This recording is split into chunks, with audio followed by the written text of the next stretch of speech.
할렐루야. 1월 6일 화요일 아침 기도를 시작하도록 하겠습니다. 다 함께 사도신경으로 신앙 고백 하시겠습니다. 나는 전능하신 아버지 하나님, 천지의 창조주를 믿습니다. 나는 그의 유일하신 아들 우리 주 예수 그리스도를 믿습니다.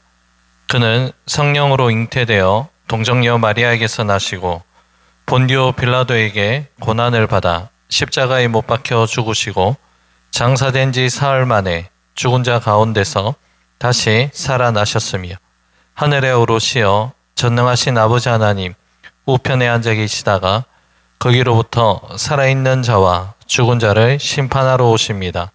나는 성령을 믿으며 거룩한 공교회와 성도의 교제와 죄를 용서받는 것과 몸의 부활과 영생을 믿습니다. 아멘. 오늘 우리에게 주신 하나님 말씀 창세기 3장 14절에서 24절의 말씀입니다. 창세기 3장 14절에서 24절의 말씀 한 절씩 나누어서 교독하시고 마지막 24절 말씀은 한 목소리로 함께 봉독하겠습니다. 여호와 하나님이 뱀에게 이르시되 내가 이렇게 하였으니 내가 모든 가축과 들의 모든 짐승보다 더욱 저주를 받아 배로 다니고 살아있는 동안 흙을 먹을지니라.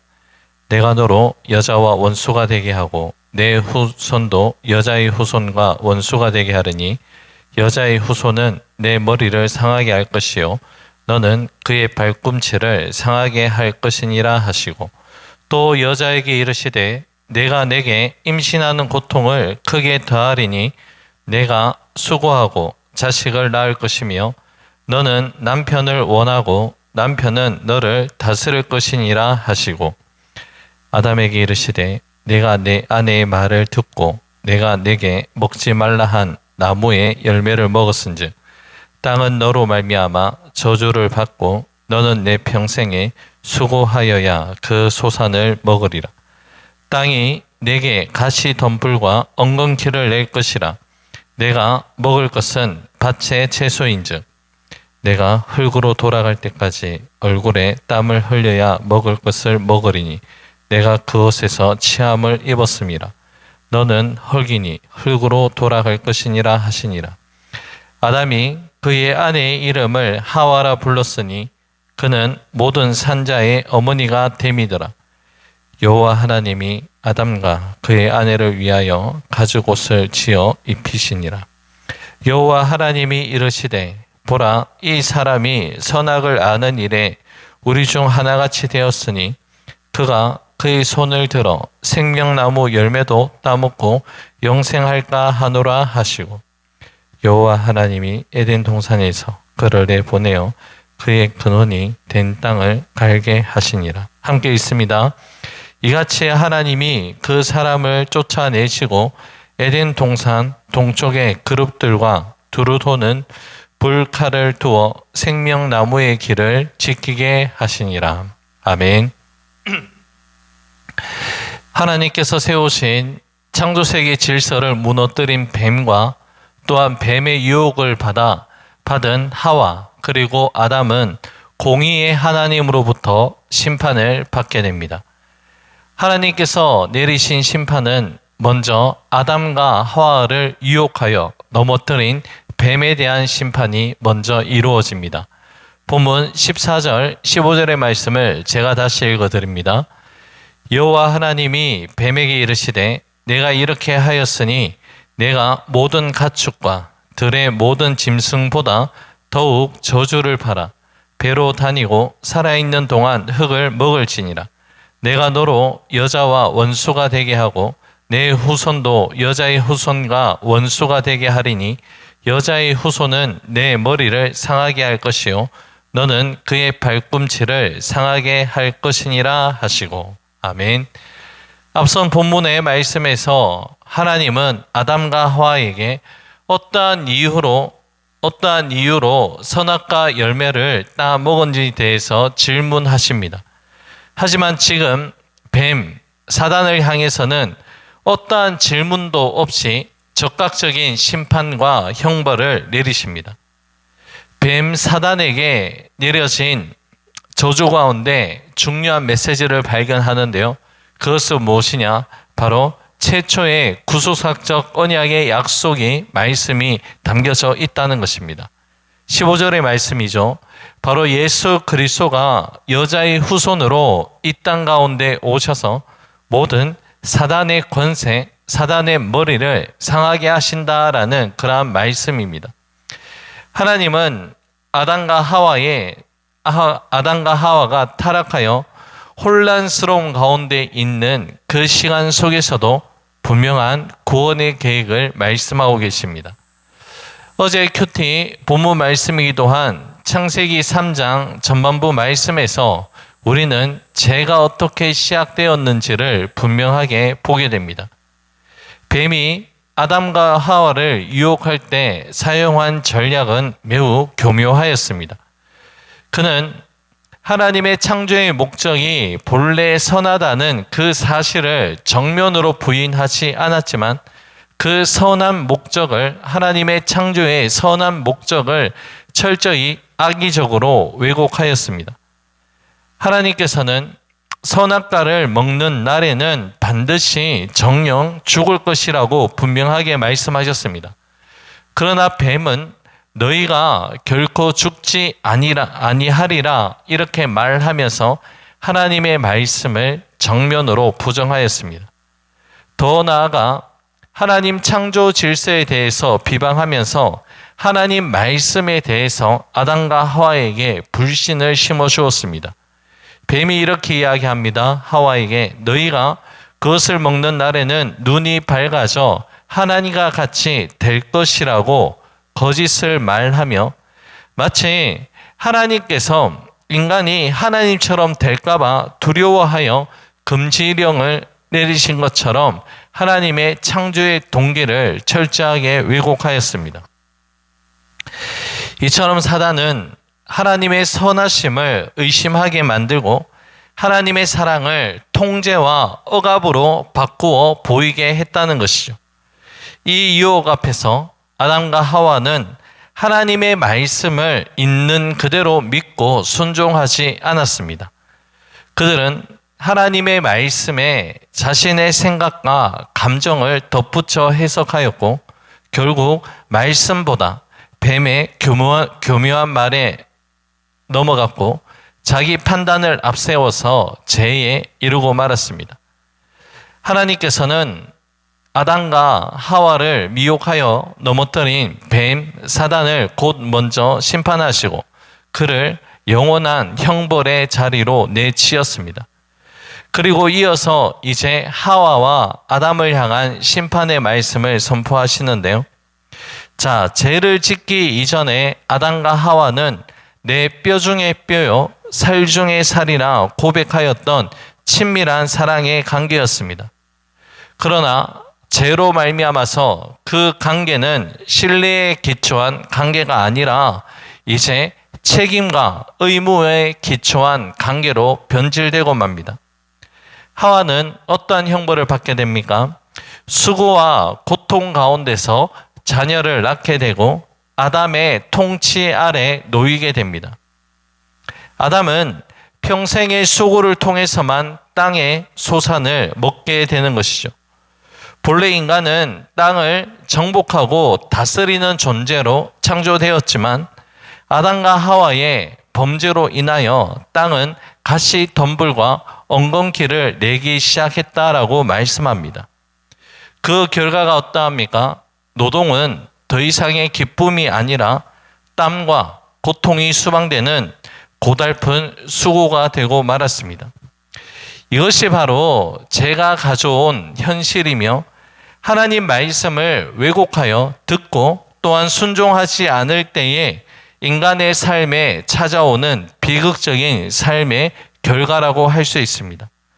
그런데 여러분, 이러한 심판과 징계를 통하여서 아담과 하와에 대해서 죄에 대한 책임을 물으시지만 이들을 향한 하나님의 은혜는 거두지 않으신다는 것을 오늘 말씀을 통해서 발견하게 됩니다. 그 말씀이 본문 22절 말씀 가운데 기록되어 있습니다. 22절 말씀입니다. 여호와 하나님이 아담과 그의 아내를 위하여 가죽옷을 지어 입히니라. 아멘. 죄를 범한 아담과 하와는 자신의 벌거벗음과 수치를 깨닫자마자 가장 먼저 무화과 나무 잎을 엮어서 스스로 몸을 가리려고 하였습니다. 여러분, 이러한 행위는 죄로 인해 드러난 허물과 그 수치를 인간 스스로의 노력으로 해결해 보려는 그 시도를 상징하고 있습니다. 그러나 여러분, 무화과 잎으로 만든 옷은 본질적으로 임시적이며 불완전한 가림에 불과한 것이죠. 무화과 잎이 시간이 지나면 어떻게 됩니까? 말라 비틀어지고 찢어지기 마련입니다. 이는 인간의 노력과 의로움으로는 죄의 근본적인 문제인 수치심, 그리고 두려움, 그리고 깨어진 하나님과의 그 관계를 결코 온전하게 해결할 수 없다는 것을 우리에게 보여줍니다. 여러분, 우리 인간의 의는 하나님 앞에서 잠시 숨을 수 있는 도구는 될 수 있을지 모르나 죄의 값을 치르거나 아니면 관계를 회복시키는 능력 그 자체는 없다는 것을 우리는 인정해야 됩니다. 이러한 모든 가정들이 일어날 때에 이때 하나님이 직접 간섭하시고 개입하시게 된 것이죠. 하나님은 아담과 하와를 위하여 가죽옷을 지어 직접 입히십니다. 여러분, 가죽옷이라는 것은요, 반드시 생명체의 피 흘림과 죽음을 전제로 해서 만들어지는 것입니다. 이는 죄의 결과가 생명값임을 보여준 동시에 죄인을 살리기 위해서는 다른 생명이 대신 희생되어야 함을 처음으로 계시하고 있는 그 말씀입니다. 이 가죽옷은 장차 오실 예수 그리스도의 희생을 예표하는 말씀이기도 하죠.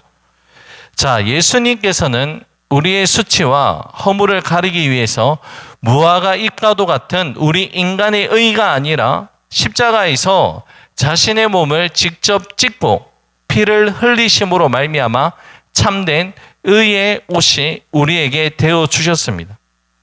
아담과 하와가 스스로 만든 옷이 아니라 하나님께서 지어 입히신 옷으로만 하나님 앞에 설 수 있었던 것처럼 오늘도 우리는 우리의 행위가 아니라 우리의 의로움이 아니라 예수 그리스도의 보혈로 입혀진 의의 옷으로만 하나님 앞에 설 수 있습니다. 그러므로 구원은 인간의 시도가 아니라 바로 하나님의 은혜이며 회복은 우리의 결심이 아니라 예수 그리스도의 십자가의 희생을 통해서 완성된다는 것입니다. 오늘 본문의 말씀을 통해서 우리가 깨달을 수 있는 은혜는 바로 이것입니다. 죄의 결과는 결코 개인의 문제로 끝나는 것이 아니라 모든 관계를 철저하게 단절시킨다는 사실을 오늘 본문을 통해서 우리는 바라볼 수 있습니다. 하나님과 함께 동산을 거닐며 교제하였던 아담과 하와는 죄 이후에 하나님과의 관계가 끊어져 이제는 두려움 가운데 하나님 앞에서 숨는 그 존재가 되고 말았습니다. 동시에 자기 자신과의 관계도 깨어져서 수치심과 부끄러움 속에서 자신을 정죄하며 살아갈 수밖에 없었습니다. 그뿐만이 아니라 서로를 아끼고 사랑하던 부부의 관계마저도 철저하게 무너져 버렸습니다. 아담과 하와는 더 이상 한 몸 된 동반자가 아니라 서로에게 책임을 전가하면서 죄의 원인을 따지는 변질된 관계로 전락하고 말았습니다. 나아가 인간과 그리고 피조세계의 관계도 철저하게 깨어져서 땅은 더 이상 사람에게 순종하지 아니하고 가시와 엉겅퀴를 내는 고통의 현장이 땅이 되고 말았습니다. 그러나 여러분, 이처럼 모든 관계가 파괴되고 단절된 절망의 가운데서도 하나님은 이미 회복의 길을 예비해 두셨다는 것을 오늘 본문에서 말씀합니다. 하나님은 불완전하고 수치스러운 인간의 모습을 외면하지 아니하시고 친히 가죽옷을 입어 준비를 하셨고 입히심으로 말미암아 다시 한번 회복과 은혜의 길을 예비해 두셨습니다. 이 가죽옷은 앞서도 말씀드린 것처럼 우리에게 주어질 예수 그리스도로 말미암는 생명의 옷을 가리키는 아주 중요한 예표가 됩니다. 우리의 행위가 아니라 그리스도의 희생과 보혈로 입혀주시는 의의 옷으로 말미암아 하나님께서 우리에게 직접 깨어진 모든 관계를 다시 회복시켜 주신다는 것이죠. 그러므로 여러분, 오늘을 살아가는 저와 여러분들은 우리의 의로 우리 자신을 가리는 삶이 아니라 예수 그리스도로 옷 입는 은혜를 입고 우리는 감사하며 살아가는 삶의 의무가 우리에게 주어졌다는 것을 기억하시기 바랍니다. 이 은혜를 기억하고 감사하면서 오늘도 우리의 모든 연약함을 덮어주시는 예수 그리스도의 생명의 옷을 입고 회복의 은혜를 누리며 살아갈 수 있는 귀하고 복된 삶이 될 수 있기를 우리 주님의 이름으로 간절히 축복합니다. 기도하겠습니다.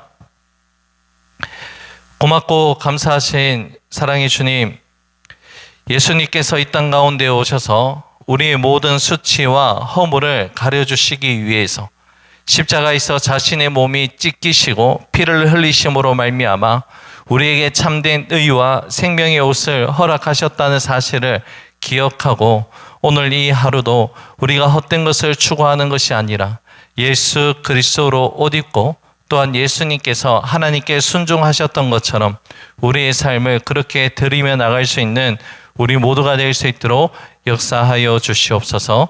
모든 것 주님께 감사드리며 예수님 이름으로 기도 올려 드립니다. 아멘. 하늘에 계신 우리 아버지, 아버지의 이름을 거룩하게 하시며 아버지의 나라가 오게 하시며 아버지의 뜻이 하늘에서와 같이 땅에서도 이루어지게 하소서. 오늘 우리에게 일용할 양식을 주시고 우리가 우리에게 잘못한 사람을 용서하여 준 것 같이 우리 죄를 용서하여 주시고 우리를 시험에 빠지지 않게 하시고 악에서 구하소서. 나라와 권능과 영광이 영원히 아버지의 것입니다. 아멘. 개인적으로 기도하는 시간을 가지도록 하겠습니다.